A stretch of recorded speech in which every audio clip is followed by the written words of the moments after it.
What is up, you sexy YouTube mother lovers? Now imagine this, the year is 1944 and you're a Russian conscript fighting to defend the motherland. You're now faced with a German offensive. The only problem is, they're way over there. What do you do about it? Obviously, you use your trusty Mosin PU.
The Mosin PU.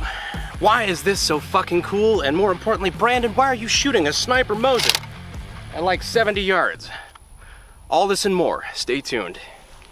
Now, any of you gun nuts or just, all around Russian history nerds will know immediately why this thing is so cool. This is the Mosin PU, the scoped sniper variant of the Mosin Nagant. This one is an original PU. It is marked 1944. Very pog. Every time I say shit like that, it gets closer and closer to unironic, and I am not comfortable with it. But anyway, the Mosin PU, of course, chambered in the traditional Mosin caliber of 7.62 by 54R, rimmed for the extractor's pleasure. Support my homie Dugan. Anyhow, the ammo that we're going to be using today is that good old Soviet surplus goodness, the shit that comes in the 440 round cans directly from the former Soviet Union. This surplus shit gets honestly fucking nasty. But not as nasty as the porn I know you watch. Yeah, that's right. I'm talking to you. Now, this is the part of the video where we filmed a really cool sponsor segment, but that sponsor fucked us, so here's BDU. Today's video is actually brought to you by Big Daddy Unlimited. They've been a sponsor of the channel before, and we appreciate their support. I use my membership personally to take advantage of some of the ammo deals they have going on. I bought like an extra 1,000 rounds of 7.62, a little bit of 223 for all those, 5.56 videos we've been doing lately. If you want to check that out, go ahead and click the links down in the description and in the pinned comment, and we appreciate them actually following through. Now, back to the Mosin. So here we have a regular old Mosin on the table to show you the differences, and one thing you'll notice right off the bat, the obvious one, is the scope and the scope mount. So this scope is not actually original to the gun itself, but the mount, I believe, is. The serial numbers do match, the last three on the serial match. But aside from the mount itself, you can actually see there is a cutout in the wood stock to allow for this scope to attach directly to the receiver. Because remember, kids, it's not bubba'd, it came that way from the factory. We'll talk a little bit more about the scope later, but another thing I did want to talk about is on the other side here, our charging handle, our bolt handle. Jesus Christ. I do a lot of AK shit, guys. Old habits die hard. Now what you'll notice here is the traditional Mosin style bolt knob here, is it goes straight out. This is completely straight, and it's just a little ball at the end. And it is not great. It's Mosin. Did what it needed to do and has killed more people than cancer, so I think it did it pretty okay. The problem with this and mounting a scope is that it goes straight up. Kind of a fucking problem considering that's where your scope should be. This was addressed on the Mosin PU by curving it down at a 90-degree angle and making it considerably longer so that it can clear the scope. No problem. Because remember, guys, it's okay if you hang down low a little bit as long as it's longer. I don't know where I'm going with this. Now, I pretty much have just traditional Mosin iron sights here which I may point out is pretty fucking optimistic, considering this goes out to 2,000 meters, which, if you put the dial all the way up to that, I can actually aim it over the scope. If I was, yeah, that is indirect fire.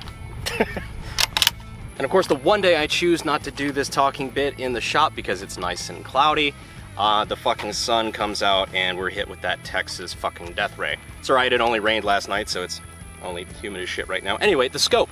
It is extraordinarily hard to properly describe to you how bad this scope is, especially compared to any sort of modern glass.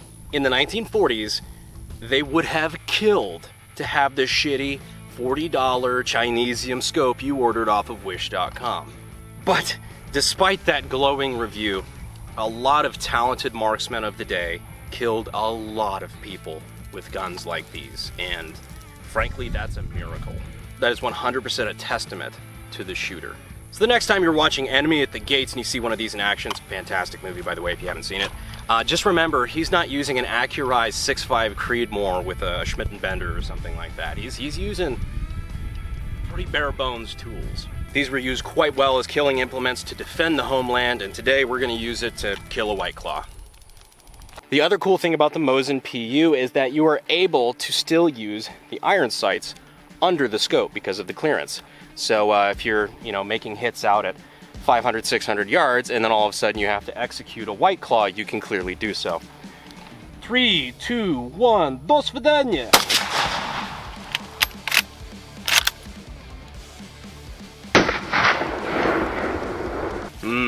Yeah, nice warm truck claw.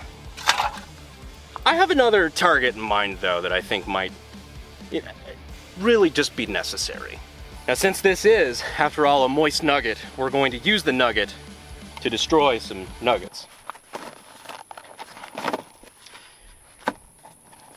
Because, I don't know, Reddit is sentient now. I don't know. Using the nuggets to destroy the nuggets. In 3, 2, 1. Wow. That was anticlimactic. That was a little better.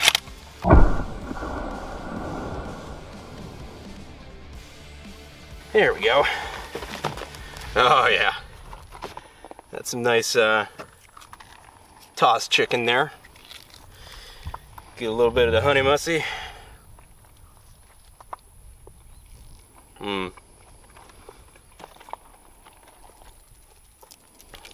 Sometimes I wonder if the stroke that the internet is giving me is becoming a little too fun.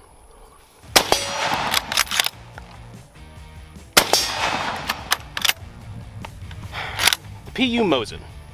Despite its name implying that it's stinky, it is actually a pretty cool little piece of history. It's going to make a neat addition to my collection, and I am proud to have been able to share it with you guys today. If you have any more ideas for gun content that you guys want to see in the future, range videos that you'd like to see with different firearms, please let me know. I have a crippling gun broker addiction, and I am down to buy just about anything at this point. If you want to get a somewhat less sweaty Let's Go Brandon t-shirts available at Bunker Branding. I'm going to leave the links out in the description and in the pinned comment. Subscribe if you think the NFA is bullshit. I appreciate you guys watching to the end of the video. And as always, I'll see you sexy YouTube mother lovers in the next video. Thanks.